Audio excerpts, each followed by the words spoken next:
La pregunta era, ¿para qué un PLL? Recordemos cómo es la estructura muy elemental de un inversor CMOS. Tenemos dos transistores, uno canal P, otro canal N inducidos. Normalmente uno de los dos está saturado de los transistores y el otro está cortado, con lo cual definimos, de acuerdo con el cual esté saturado, si tenemos un 0 o un 1 en la salida pública. El consumo estático es ¿cuánto? ¿Qué corriente circula en forma estática en esos transistores? Cero, porque una de las dos llaves está siempre abierta. O la de arriba o la de abajo. El tema es cuando hay conmutaciones. Porque cuando hay conmutaciones, el que estaba abierto empieza a dejar de estar abierto, significa impedancia infinita, resistencia infinita. Deja de ser infinito y empieza a tomar valores porque está dirigiéndose hacia la saturación. Entonces, hay un momento en que ninguno de los dos está abierto, con lo cual hay circulación de corriente. ¿Y eso qué significa? Eso significa que hay picos de corriente que ocurren en las conmutaciones. Fíjense que cuando la entrada crece hay un pico de corriente, cuando la entrada decrece hay otro pico de corriente. Cuanto mayor sea la frecuencia, mayor cantidad de picos de corriente por unidad de tiempo vamos a tener. Por lo tanto, mayor va a ser la potencia disipada. Entonces, si yo grafico la potencia disipada en función de la frecuencia, es una línea recta. Esa línea recta, por ejemplo, en los circuitos semidiscretos, uno va a ver que hay toda una hilera de capacitores de 0.1, 0.01 de tantalio que tienen muy buena respuesta de alta frecuencia, que son los encargados de proveer esos picos de corriente. ¿Para qué? Para que no me viajen por el resto del impreso creándome ruido. Entonces la potencia disipada para CMOS en función de la frecuencia crece en forma lineal con la frecuencia. Por lo tanto, supónganse ustedes que yo tengo que hacer un sistema de adquisición de datos meteorológicos que está en el medio de los Andes. Y tengo que enviar cada media hora el estado de la presión, temperatura, viento, bla, bla, bla, bla. ¿Tiene sentido que yo mi microcontrolador lo esté usando todo el tiempo a 120 MHz, 180 MHz? Disipando mucha energía, porque voy a estar en la zona de mayor disipación de energía. ¿Tiene sentido eso? No. Una de las opciones sería, por ejemplo, bajar la frecuencia de trabajo a 500 kHz. Un ejemplo, no es que sea fijo, 500 kHz. Con lo cual, estoy trabajando con el sistema hibernado. Es decir, el sistema está vivo, no está apagado, que es otra de las opciones que vamos a ver, sino que está hibernado, está trabajando a baja velocidad. Hasta el momento que me doy cuenta que están por cumplirse los 30 minutos, momento en el cual me despierto, tomo los datos a gran velocidad, los proceso, los preparo, los transmito y después de vuelta bajo el modo de bajo consumo, disminuyendo la frecuencia. Entonces, esta es la razón por la cual incorporamos el PLL. Entonces, el lazo de enganche de fase nos permite a nosotros variar la potencia disipada en función del tiempo. Perdón, en función de la frecuencia. Bien, vamos a hablar un poco ahora de los principios básicos. Es una arquitectura RISC, ARM. ARM es una empresa que comenzó llamándose Acorn RISC Machines, que era cuando se dedicaba a fabricar computadoras para la BBC, según cuenta la leyenda, y hoy en día se llama Advanced RISC Machines. Es una arquitectura RISC en el cual se optimizaron el tiempo de ejecución de las instrucciones más frecuentes. Tiene una importante cantidad de registros. Vamos a ver que en realidad son 17, 16 más 1. Es una arquitectura load store que separa los movimientos de datos dentro del micro de los movimientos de datos hacia y desde memoria. Tiene un pipeline, y esto no tenemos la más pálida idea de qué se trata, pero tiene un pipeline también. Imagínense el sábado a la noche. ¿Sabías vos que tiene pipeline mi celular? ¿Qué más? Las instrucciones son de tamaño fijo, 32 bits en principio. Todos sabemos lo que es MP3. ¿Qué es MP3? Un sistema de conversión de audio. De compresión de audio. Entonces, supónganse, me compré un CD, lo paso a MP3.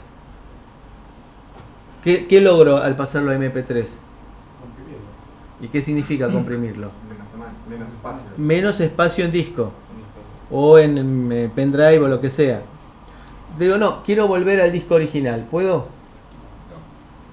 ¿Qué significa eso? Entonces, es una compresión con pérdida de información.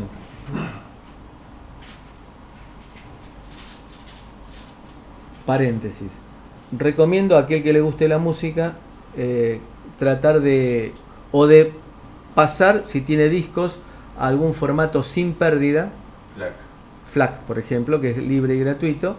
Que después, a mí me ha pasado más de una oportunidad. ¿Saben que los CDs son afectados por hongos que no se sabe por qué actúan? Y que, por ejemplo, un CD doble, es decir, que tiene dos CDs, uno aparece picado y el otro no. Y la forma de recuperarlo es habiendo hecho previamente una transferencia a formato FLAC, y después se recupera y se recupera perfectamente. Es decir, ya la mayor parte de los programas que se encargan de grabar y leer discos, como por ejemplo Nero, ya incorporan el formato FLAC para la conversión por defecto, por omisión. Bueno, ¿a qué va todo esto? Que yo puedo llegar a trabajar en lo normal formato 32 bits, o si quiero en formato MP3eado, es decir, 16 bits. De vuelta, pierdo información. Pierdo de toda esa palabra tan rica en opciones que tenía, me queda achicada, pierdo cosas. ¿Cómo qué, por ejemplo? Los registros en los cuales yo definía los operandos. ¿Cuántos bits tenía para esos registros? 4, paso a tener 3. Así que puedo llegar a trabajar con 8 registros. Pero, bueno, vos quisiste escucharlo en el teléfono, perdiste información. ¿Qué gané? Espacio, porque fíjense que donde en 32 bits me entra una instrucción, en 16 bits me entran 2. Todo tiene su precio. Todas las instrucciones se ejecutan en forma condicional. ¡Opa! Todas las instrucciones... Sí. Si ustedes recuerdan el código de operación que mostramos y dijimos que los 4 bits, ahora no le damos pelota, en esos 4 bits de más adelante de todos, los bits que van de 28 a 31, ahí iba una condición.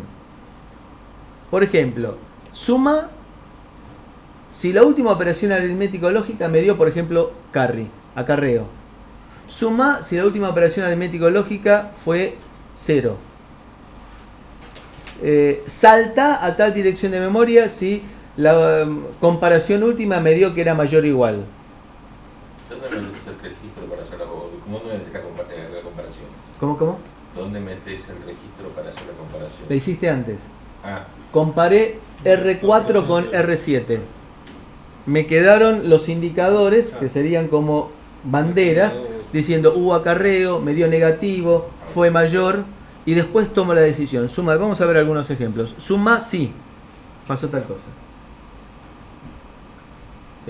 Esto me permite compactar mucho las instrucciones, porque estoy obviando saltos. Los saltos condicionales son los que me permiten a mí tomar lógica, decisión, pero tarda mucho tiempo. Vamos a ver, caca, feo, malo. Malo no. Es una máquina de 3 direcciones, con varios modos de operación. Vamos a entender qué significa eso de varios modos de operación. Algo así como lo que dijimos antes de supervisor y usuario. No es exactamente así, pero una idea de ese tipo. Las operaciones aritméticas lógicas son entre registros, no con memoria.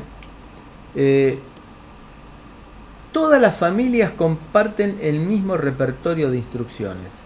Es decir, que yo me voy a aprender un repertorio de instrucciones una sola vez. Y lo voy a usar, el mismo repertorio de instrucciones, o un pedacito de ese repertorio de instrucciones, para los micros muy sencillos, o la totalidad del repertorio de instrucciones cuando esté trabajando con un filtro en punto flotante. Todos los fabricantes comparten el núcleo y cada fabricante le va a dar su propio sabor. Hay todo un conjunto de características que la fija don José Arm, diciendo, todos los micros tienen que respetar esto. Y después usted le agrega lo que quieran. ¿La idea cuál es? La idea es también facilitarle la migración.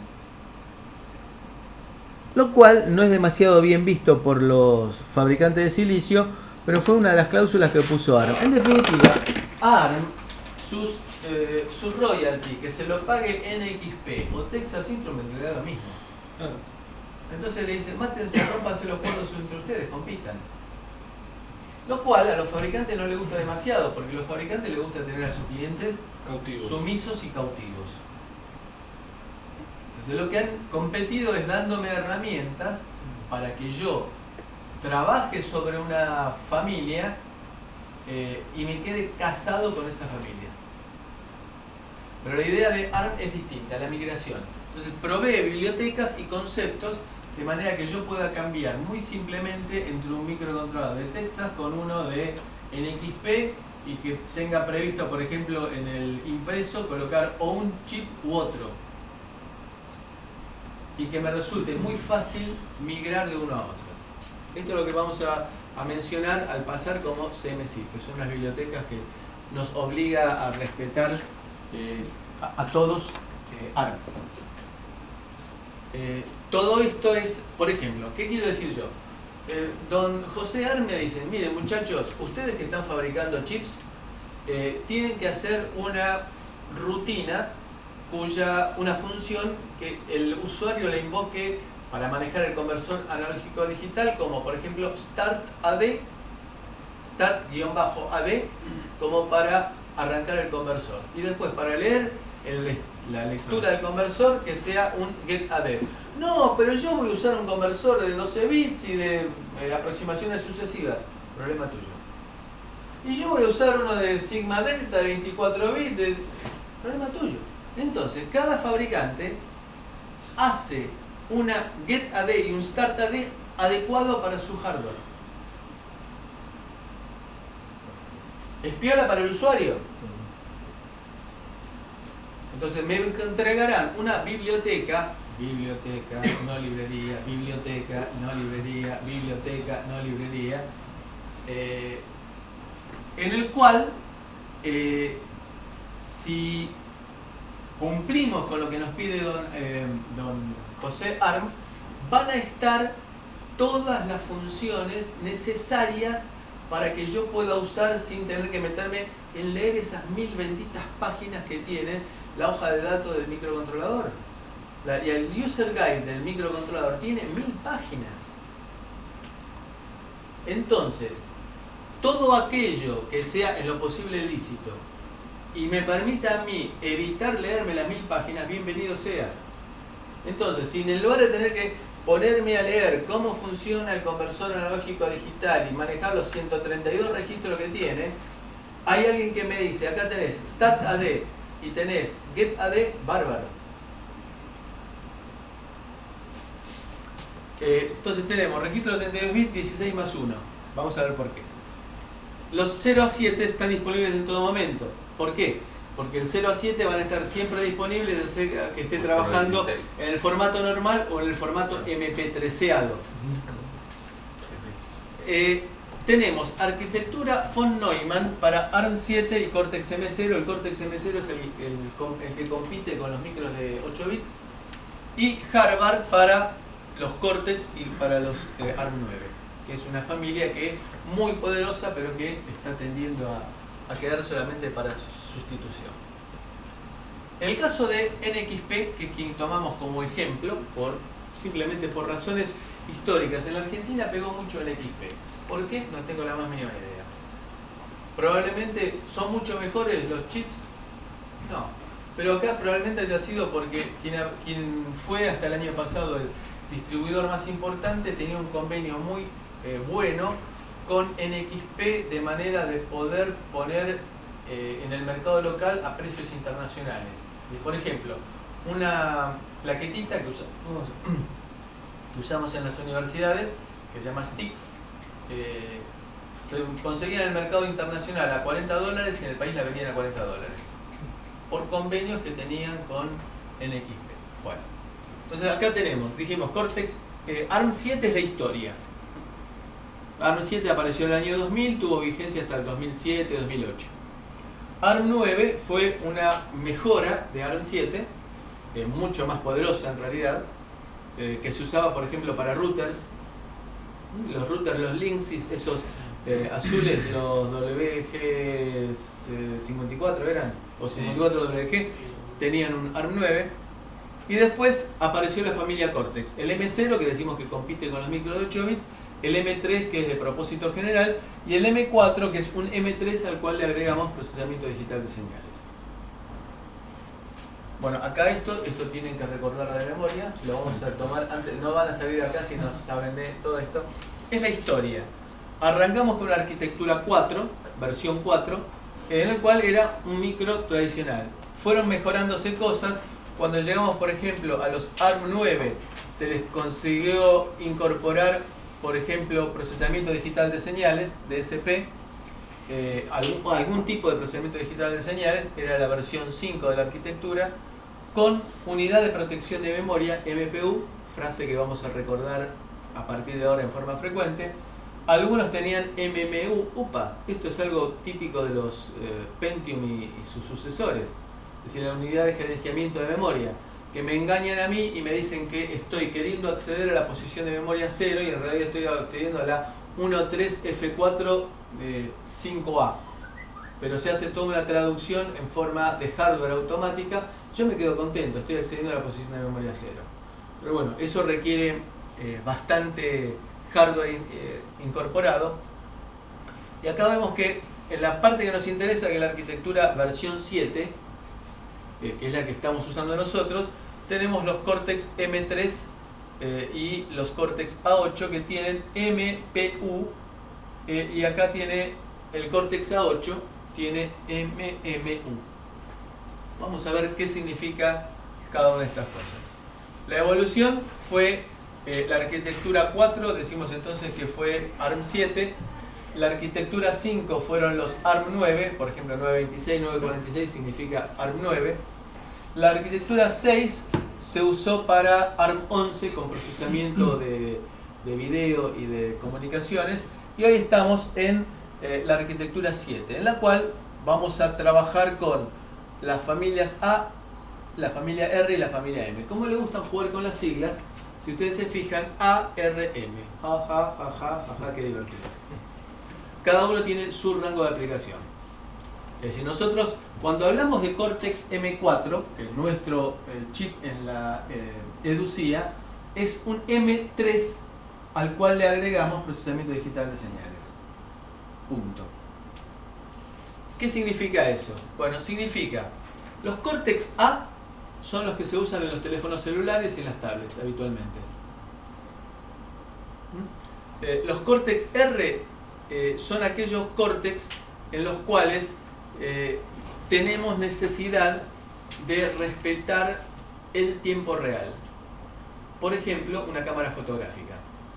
La cámara fotográfica, yo no puedo decirle, tirate de vuelta de la ventana del 14º piso que no me salió la foto. Si estoy pensando en una cámara digital, tengo que exigirle que me responda ya.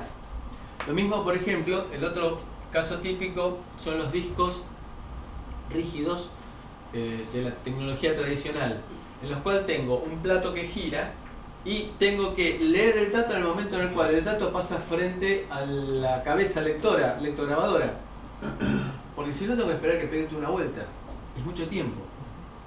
Entonces, ahí interviene mucho tiempo real. Y los Cortex-M son para propósito general, es decir, para sistemas de adquisición de datos, para control de motores, para procesamiento de audio. Procesamiento de audio, muy exigente en tiempo real, no. Si no lo pude capturar, lo siento mucho. ¿Qué le vamos a hacer? Entonces, Cortex-R, sistemas operativos en tiempo real, pero tiempo real estricto. Hay dos opciones de hablar de tiempo real: tiempo real relajado, tiempo real estricto. El tiempo real estricto es responder, porque si no, si el airbag no funciona, estamos en un problema. Si el audio, se me perdió un pedacito de audio, se escucharía un clic en el parlantito o en el auricular, mala suerte. Los Cortex-M son de propósito general. Nosotros nos vamos a orientar sobre Cortex-M. Este es un poquito el roadmap en cual vemos que los Cortex-M4 son los que incorporan procesamiento digital de señales y están a mitad de camino entre los Cortex-M3, que son los simples, y el ARM9, que todavía sigue siendo de buena performance, sobre todo porque llegan a trabajar, por ejemplo, hasta 270 MHz. Y esto es un poco lo que había surgido en las charlas anteriores. ¿Qué utilizo? Tengo un espectro muy amplio. Los Cortex M0 son micros que están entre 8 y 16 bits, más para el lado de 8. Los Cortex M3 son micros que tienen cosas de 32 bits y cosas de 16 bits. Y Cortex M4 incorpora a los 32 bits procesamiento digital de señales.